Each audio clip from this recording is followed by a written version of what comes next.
بسم اللہ الرحمن الرحیم۔ اسماعیل بن ابراہیم ابن علی نے ابو حیان سے، انہوں نے ابو زرعہ بن عمرو بن جریر سے، اور انہوں نے حضرت ابو ہریرہ رضی اللہ تعالی عنہ سے روایت کی، کہا رسول اللہ صلی اللہ علیہ وسلم ایک دن لوگوں کے سامنے تشریف فرماتے، ایک آدمی آپ صلی اللہ علیہ وسلم کے پاس آیا اور پوچھا، اے اللہ کے رسول، ایمان کیا ہے؟ آپ نے فرمایا، تم اللہ تعالیٰ، اس کے فرشتوں، اس کی کتاب، قیامت کے روز اس سے ملاقات کے سامنے حاضری، اور اس کے رسولوں پر ایمان لاؤ، اور آخری بار زندہ ہو کر اٹھنے پر بھی ایمان لے آؤ۔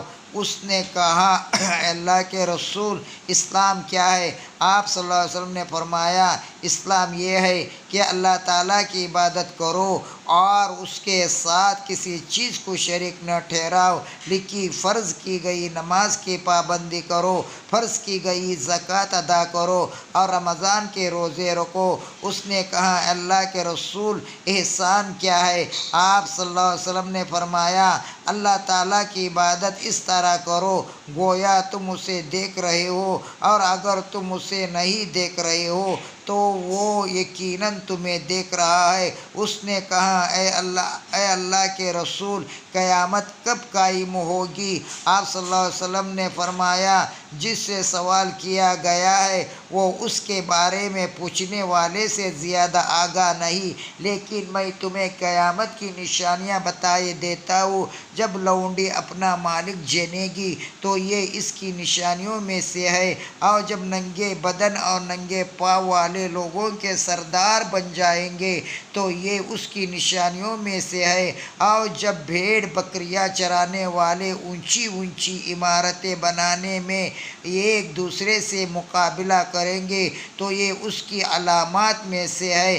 قیامت کے وقت کا علم ان 5 چیزوں میں سے ہے جنہیں اللہ تعالیٰ کے سوا کوئی نہیں جانتا ہے۔ پھر آپ صلی اللہ علیہ وسلم نے یہ آیت پڑھی، بے شک اللہ تعالیٰ ہی کے پاس قیامت کا علم ہے، وہی بارش برساتا ہے، اور وہی جانتا ہے کہ ارحام ماؤں کے پیٹوں میں کیا ہے، کوئی ذی روح نہیں جانتا کہ وہ کل کیا کرے گا، نہ کس منتفس کو یہ معلوم ہے کہ وہ زمین کے کس حصے میں فوت ہوگا۔